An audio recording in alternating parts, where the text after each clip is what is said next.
Record. There you go. So just like to welcome everybody to our Key 3 Fireside webinar. So because it is a webinar, you should only see myself, Steve Small, and Pat Press as we are speaking. When we're not speaking, you probably won't see us.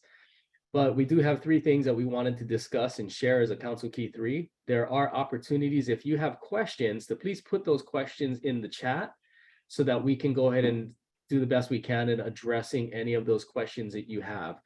We do have a little bit of a bankruptcy update, but more importantly, we want to talk about our theme for this year as far as the importance as a council to focus on this theme. Also want to talk about the culture of safety. And some of you may have already seen on social media and elsewhere some of the new standards for camping and adult leader registration, so that Steve Small will be sharing that part. But I guess since I'm up first, or at least at this point, I'll go ahead and start talking about a culture of safety and why it's so important for us at this time to consistently be aware of our programs and the safety for our youth as well as of our adults. So just want to bring into everyone's attention or remind everybody, we do have a guide to safe scouting.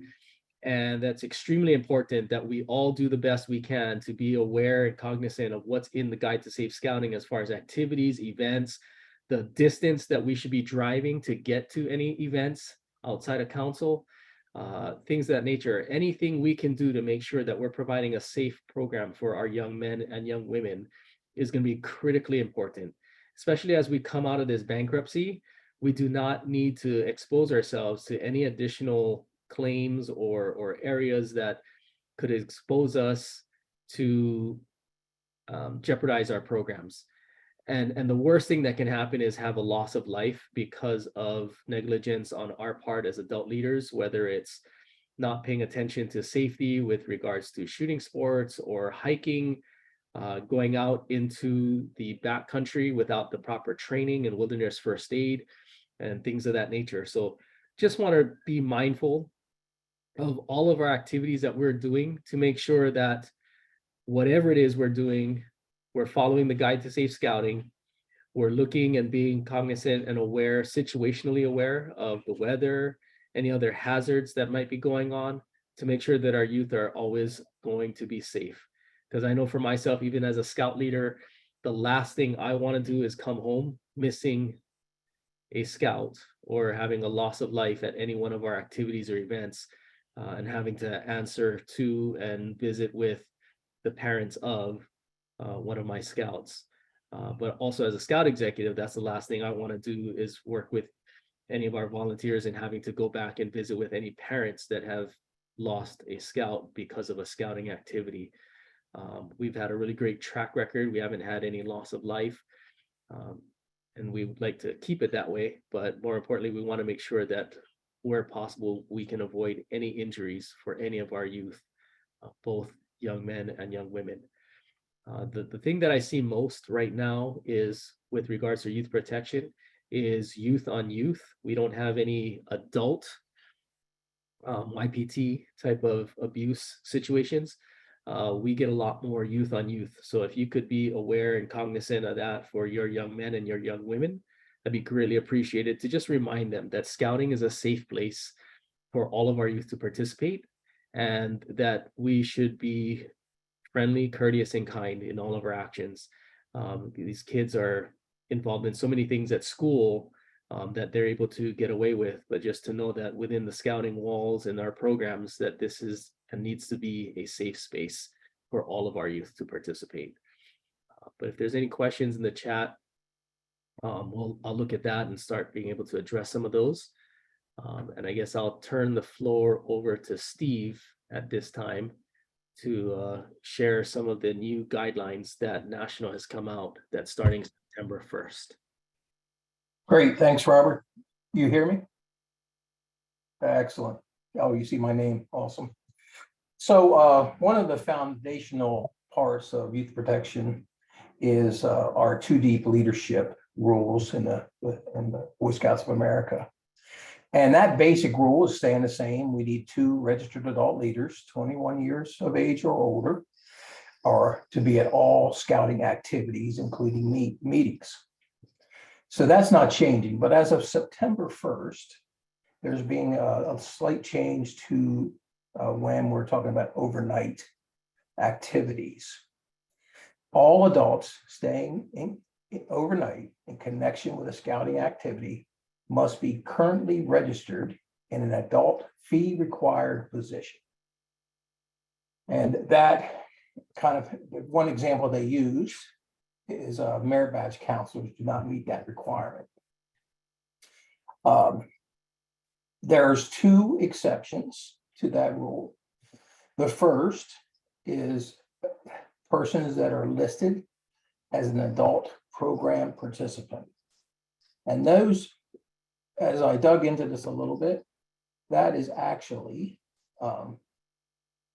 18 to 20-year-olds in our older scout programs, venturing, exploring, and Sea Scouts, because they are considered adults in the eyes of the law, but youth in our program. They still have to follow all the adult rules when they're on these overnight activities. The second exception is for the Cub Scout program for their overnight experiences, Cub Scout parents or legal guardians. And they specified legal guardians in this respect. So you can't like assign that to someone that is actually a court-ordered position, a legal guardian. Taking part in overnight Cub Scout program with their own child or legal ward are not required to be registered as leaders. When you're in the group setting during programming time, you still have to have the two registered leaders in a fee required position. So those are the changes coming up on September 1. More information is available on the national webpage in the Guide to Safe Scouting. There's a whole section right at the beginning of the Guide to Safe Scouting and the Youth Protection and Adult Leadership section. So any questions, be happy to try to answer, or you can go to that webpage as well. Robert?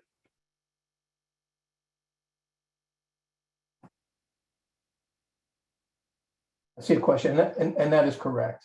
The 18 and 20s cannot tent with under 18 and 20s. You have to follow the adult rules. So we have a question from John Walker, Troop 67. Can a Weeblo scout and parent attend a troop activity?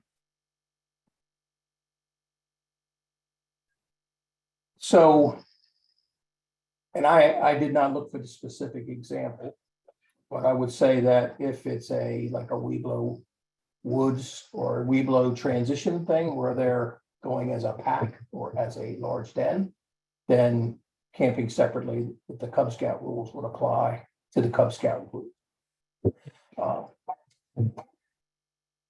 But I would also refer back to the Guide to Safe Scouting to make sure that is correct. And I'll dig into that too.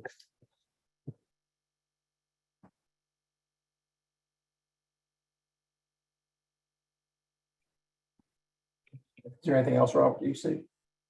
That's the No, only, I'm not seeing the questions. yeah, that was answered. So that was the only question I saw so far that came up in the question and answer.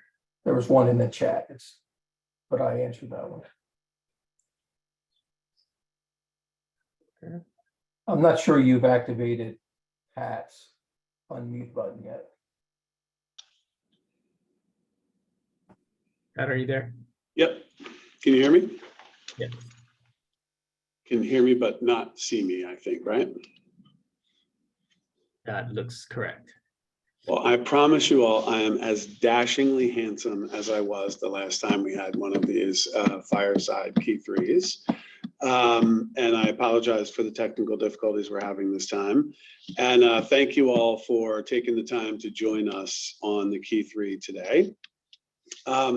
I want to talk to you about our council-wide theme for 2023, which really focuses around quality scouting programs, which really equal retention.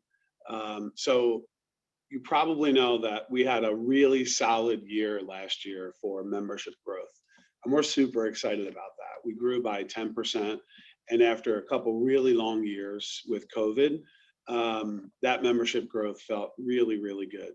And as a past membership chair, when we did have membership growth, like years ago, even then, when we were growing by like, a few kids. 1% membership growth was really exciting for us. So to be growing like we were growing last year was just extraordinary for us as a council. But one of the things.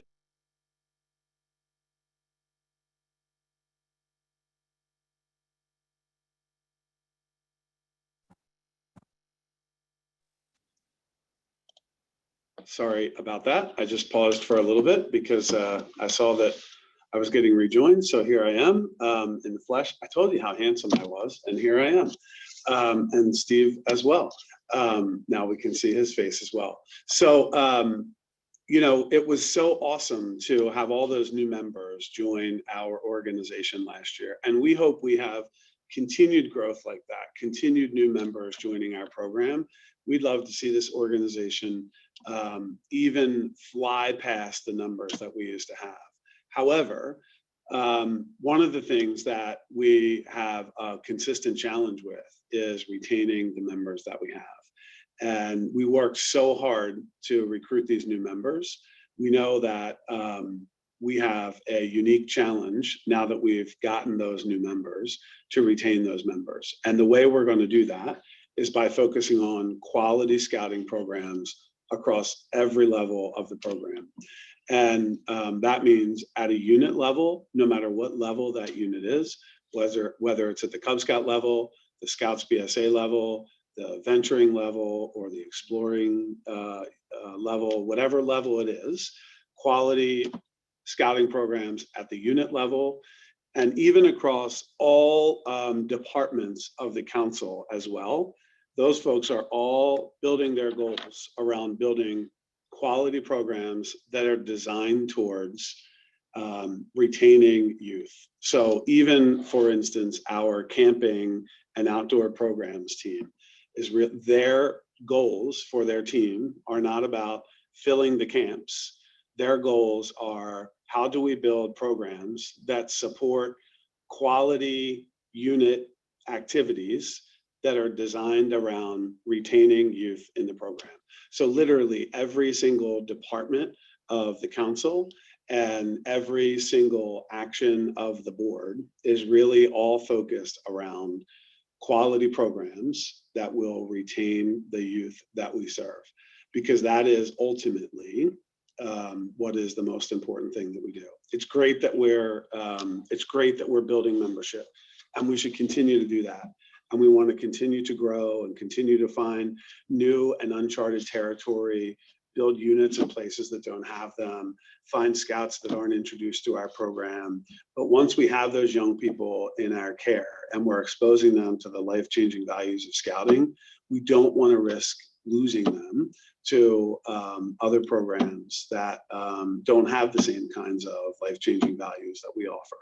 And so we're devoting all of our energy this year to really focusing on investing in quality scouting programs, because we know that's really going to help us to retain those youth. And so we hope you're excited about that theme. I know Steve and his Commissioner Corps will be focused on that a great deal this year. And I know you'll see investments from each of the program areas of the council operations as well this year along those regards. And so with that, I will educating parents about the values of scouting is key to retention. John, I couldn't agree with you more. I think it's key to retention, also a really good recruiting tool that we have. Absolutely agree with you. And, we helping them to understand how the program works and the output of our program and how kids who have gone through our program are different than kids who have gone through other youth serving programs. All of those things are very important. There's been some really interesting studies about kids who've gone through the scouting program versus kids who have gone through other programs or no youth serving programs, and the impact that it has on faith development and success in college and those kinds of things. And we outpace all of those things. But what's critical is staying with the program over a period of years. And unfortunately, too often we work really hard to recruit kids and then we lose them.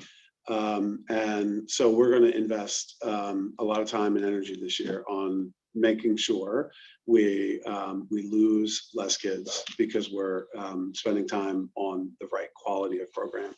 Making sure we don't recruit someone at a joint scouting night, and then we don't even have the right infrastructure in place to make sure we're following up with a phone call to that family to make sure they get invited, for instance, to their first den meeting. Sometimes we don't even retain someone long enough to get to their first experience in the program because we've lost them before they even get to their first meeting. So we're working on all the support structures to make sure we get those things right this year, and we hope you're excited about that. Robert, with that, I'll turn it back to you. First of all, any questions about that before we get to, before I hand it back to Robert? A couple of things in the chat. Let me just peek at that. Yep, I think we're good. Okay, Robert, I'll turn it back to you. The questions, Pat, we had prior to this, we were taking some questions. One of them was, and I know we answered it previously, but just for the benefit of that individual and it's getting recorded, there was a question about the bankruptcy and the settlement that the Delmarva Council was paying, and if we were going to have to sell any of our camps. It's a great question. And first of all, I've given a lot of bankruptcy updates on these calls. And this is my favorite one I will have given.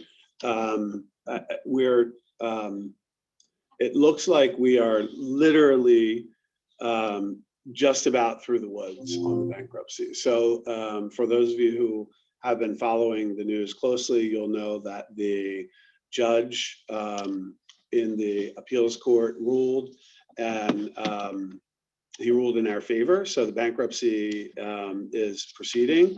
So the Boy Scouts will soon be coming out of bankruptcy, which is just a really exciting time for the movement. So at this point, the movement will be looking forward and not really stuck in the muck of the bankruptcy. That does mean that the Victims Trust Fund that we helped to fund with the other 250 councils around the nation, that fund will be mobilized in the very near future to start paying out to victims. That will help the healing process to begin with men and women who have been hurt in some way by the scouting program. And obviously our hearts go out to them. And that'll be a really important part of the healing process for all of those folks. So to the specific question, we were in an incredibly fortunate position in the Delmarva Council because of very good financial planning for many decades of the leaders of the council, where we had sufficient funds that we did not have to sell any of our camp properties in order to make our $2 million-ish contribution to the Victims Trust settlement. Additionally, not only did we not have to sell any property, we did not have to impact any donor restricted or donor dollars of any sort. So we weren't really, we didn't have to take any donor monies to contribute to that settlement either. So we were fortunate that we didn't have to use money that our donors gave us for other purposes and redirect it to the Victims Settlement Trust. So we were in a very fortunate position through some investments that we had made, through some logging rights that we had, through part of the property at Henson and some other investments and things that we had, that we were able to assemble that $2 million that was our part of the settlement, and not really impact things that are the most important things to us delivering our mission in the Delmarva Council. It was not easy, obviously. We're a nonprofit organization, and a small one at that. Was not easy for us to assemble $2 million. And it will be hard work for us to reassemble that money. It's important for us to have, rainy day funds like that. So we're already hard at work in reassembling it, because you never know when things are going to come our way again. However, we were in a really good position, and we're really proud of that. And now we are squarely focused on looking forward at bright sunny days ahead, and finding new and creative ways to deliver scouting to future leaders of America.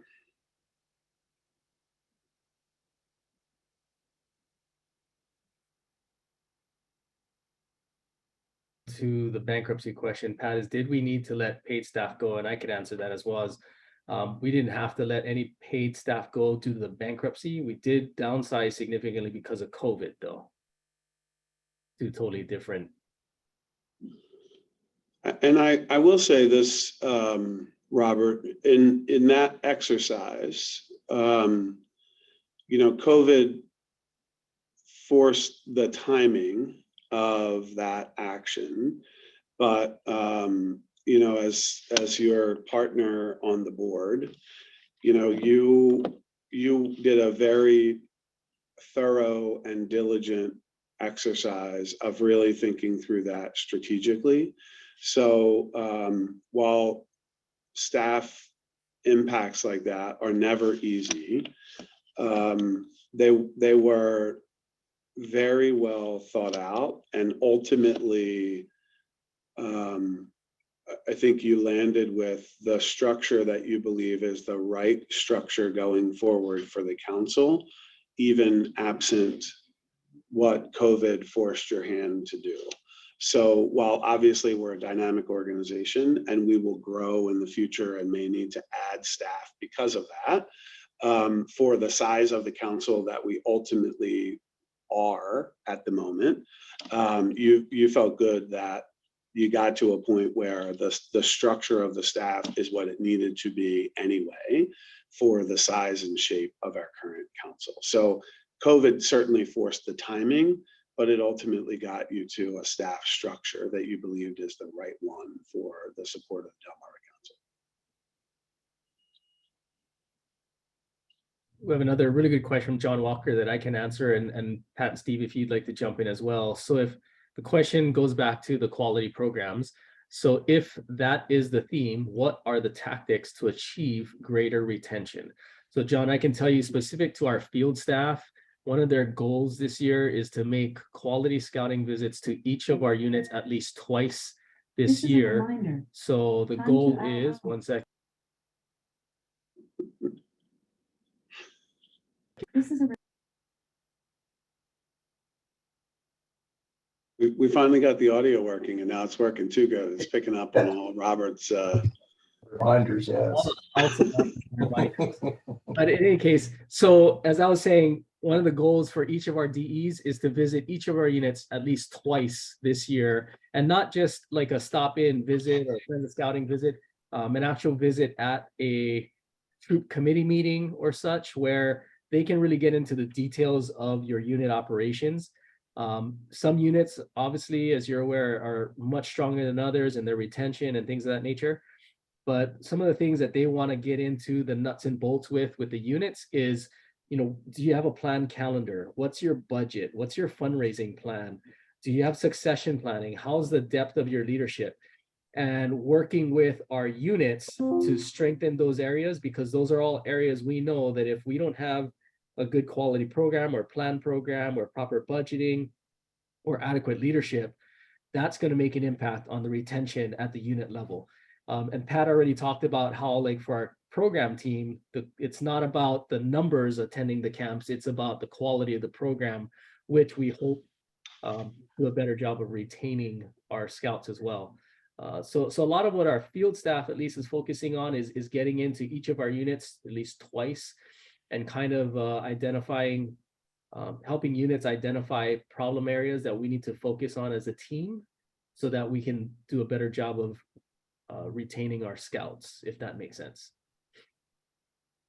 I could add on that, Robert. I think one of the things the Commissioner Corps has kind of realized over time is that as we look at the units in each of our districts, there are units that have lots of members and there's a fair amount of units that struggle to keep membership. And while a lot of factors can impact that metric, it's mostly clear that the difference between the really large successful units and the ones that are struggling is the quality program that they offer to their participants. So as the Commissioner Corps is out and about, we are doing the same thing that Robert is talking about, making sure that the pieces are in place for our units to be successful, to from a vantage point, assess the unit's performance and then discuss with their leaders ways to improve and things like that. So from a volunteer standpoint, that's the things that our Commissioner Corps is working on.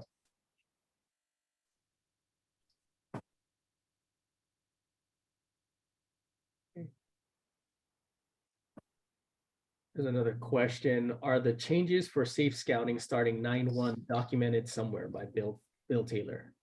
Yeah, Bill, those are, if you go to the national webpage and the guide to safe scouting, section 3 is youth protection and adult leadership. So it actually has a statement of what it is today and what it will be as of September 1, with some links that dive into individual situations. And that's the scouting.org webpage.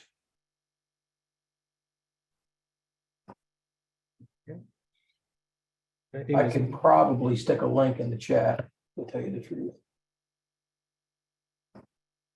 I think there's more a comment by Alvin Decker. Quality will bring you numbers and retention, all positive.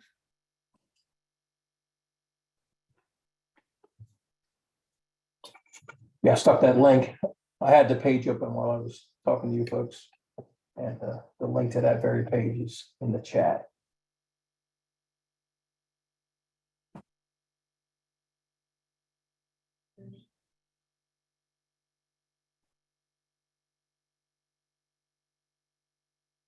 I thought I saw Dave Short type something in the chat and popped up and disappeared real quick, and I can't. I think Steve responded to that. Steve was commenting that the commissioners will also be focusing on working with the units on a lot of the things you mentioned the DEs are doing as well. Okay.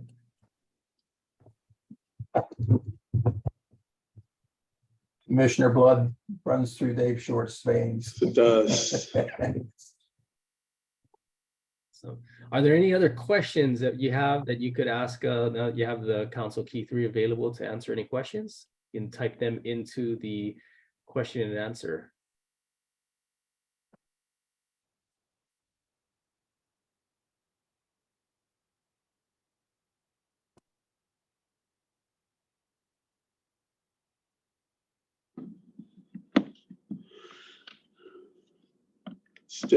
Steve, there's a question for you that just popped in from Amy. New parent comes along for a camping trip in a Scouts BSA unit. What is needed for that parent to attend according to the guide to safe scouting? So starting September 1, that parent will need to be a registered leader and have completed youth protection training.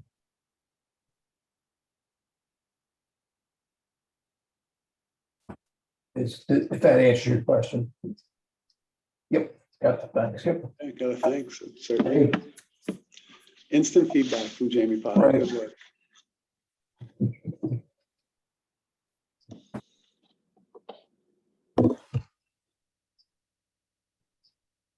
Okay. With no questions, just really want to thank everybody for attending this evening, and just know that I'm always accessible. You can reach me through the council switchboard, which automatically goes to my cell phone. But whatever we can do, myself or my team, to support you guys. And I know Pat and Steve and the Commissioner Corps as well. We really want to see the quality scouting programs because we want to see our programs grow.